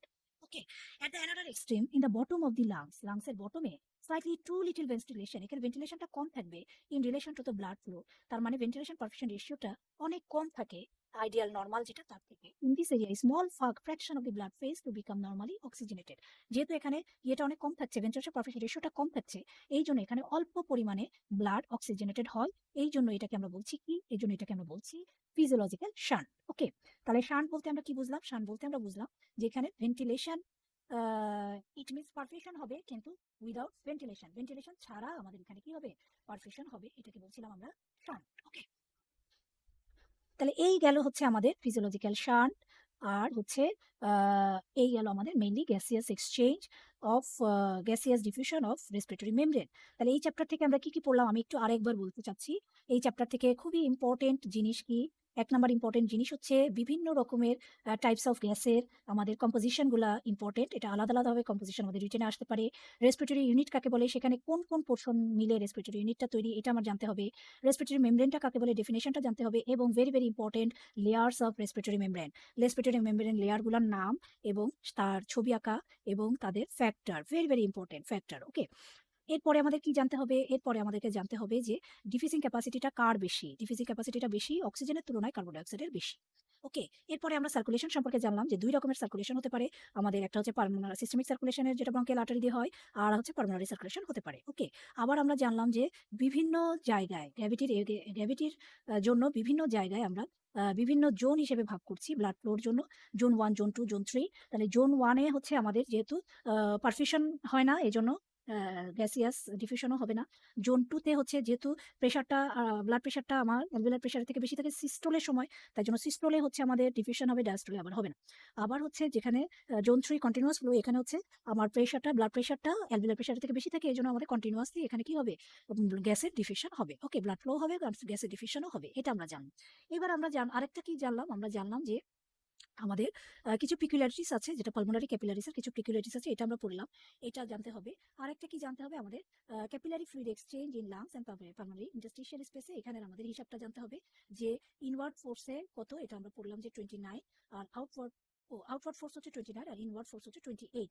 সেই হিসাবে +1 এ হচ্ছে আমাদের নেট ফিল্ট্রেশন প্রেশারটা থাকবে +1, যার জন্য আমাদের সবসময় হচ্ছে কিছু ফ্লুইড কি হবে আমাদের লিকেজ হয়ে কোথায় যাবে, ইন্টারস্টিশিয়ামে যাবে, কিন্তু এই ফ্লুইডটা আবার কি হবে এই ফ্লুইডটা আবার আমাদের ক্যাপিলারি দিয়ে, কি ক্যাপিলারি, এটার নাম হচ্ছে লিম্ফ্যাটিক ক্যাপিলারি দিয়ে আবার কি হবে ড্রেন হয়ে যায়, যার জন্য আমাদের ইন্টারস্টিশিয়াল স্পেস অ্যালভিওলাই এগুলো কি থাকবে ড্রাই থাকবে। ওকে, ড্রাই থাকবে। আরেকটা জিনিস জানলাম যে পালমোনারি ইডিমা। তাহলে পালমোনারি ইডিমা কি জিনিস? ইন্টারস্টিশিয়াল স্পেসে যদি অ্যাবনর্মাল এক্সেসিভ ফ্লুইড থাকে তাকে বলছি পালমোনারি ইডিমা। তাহলে পালমোনারি ইডিমাটা হচ্ছে আমরা নরমালি চাইবো না, কারণ পালমোনারি ইডিমা যদি থাকে, যদি ফ্লুইড থাকে, তাহলে আমাদের গ্যাসিয়াস ডিফিউশনটা হবে না। এই জন্য হচ্ছে আমাদের কি করতে হবে, আমাদের এই ইডিমাটা হচ্ছে সাধারণত কখন হবে, কিছু ডিজিজ কন্ডিশনে হয় সাধারণত। তাহলে এই ডিজিজ কন্ডিশনে হার্টের কিছু ডিজিজ হতে পারে, লাংসের কিছু ডিজিজ হতে পারে। তাহলে লাংসের ডিজিজটাকে আমরা বলেছিলাম কি নিউমোনিয়া। ওকে, তাহলে এই গেল হচ্ছে আমাদের পালমোনারি ইডিমার কিছু ক্লাস। এবার আসলে আমরা ventilation perfusion ratio, normally ventilation perfusion রেশিওটা কি জিনিস আমরা জানবো, এবং এটা হিসাবটা জানবো, এবং এটা নরমালি কত পরিমাণ জানবো, এবং এটা আবার জিরো হতে পারে, ইনফিনিটি হতে পারে। তাহলে জিরো এবং ইনফিনিটি দুই ক্ষেত্রেই আমাদের কি হবে না, অ্যালভিওলার ভেন্টিলেশনটা হবে না। তাই জন্য এই দুইটা ক্ষেত্রেই আমাদের হচ্ছে অ্যালভিওলার ভেন্টিলেশনটা হবে না। এই জন্য ইম্পর্টেন্সের ক্ষেত্রে হচ্ছে অ্যাপেক্স, যেখানে সেখানে হচ্ছে যেহেতু ভেন্টিলেশনটা হয় না, এটা আমাদের রিপ্রেজেন্ট করে ফিজিওলজিক্যাল ডেড স্পেস। আর হচ্ছে বেজের ক্ষেত্রেও আমাদের অনেক সময় ভেন্টিলেশনটা হয় না, এই জন্য এটাকে আমরা বলছি ফিজিওলজিক্যাল শান্ট। ওকে, তাহলে এই মোটামুটি হচ্ছে আমাদের আরেকটা জিনিস জানলাম আমরা, শান্ট কাকে বলে। শান্ট হচ্ছে perfusion with ventilation is called shunt. এটা ফিজিওলজিক্যাল শান্ট হতে পারে। এটা হচ্ছে ব্রঙ্কিয়াল ভেসেলটা যে আমাদের ইয়েতে ওপেন করছে, এটাকে আমরা বলছি ডাইরেক্টলি পালমোনারি ভেইন ওপেন করছে, এটাকে আমরা বলছি ফিজিওলজিক্যাল শান্ট। তো এতটুকুই থাকলো আমাদের আজকের যে লেকচার ক্লাসটা ছিল, যে গ্যাসের ডিফিউশন অফ গ্যাস, যেটা হচ্ছে পড়বো। এবং ছবি আঁকা, অবশ্যই আমরা ছবি আঁকা শিখবো। লেয়ার্স অফ রেসপিরেটরি মেমব্রেন, এই ছবি আঁকাটা আমরা শিখবো। এবং অবশ্যই ইনওয়ার্ড টু আউটওয়ার্ড অথবা আউটওয়ার্ড টু ইনওয়ার্ড, এই জিনিসটা আমরা জানবো। ওকে, তো thank you very much students, my dear students. আবার নেক্সট ক্লাস আমরা আবার নেক্সট ডে জয়েন করবো।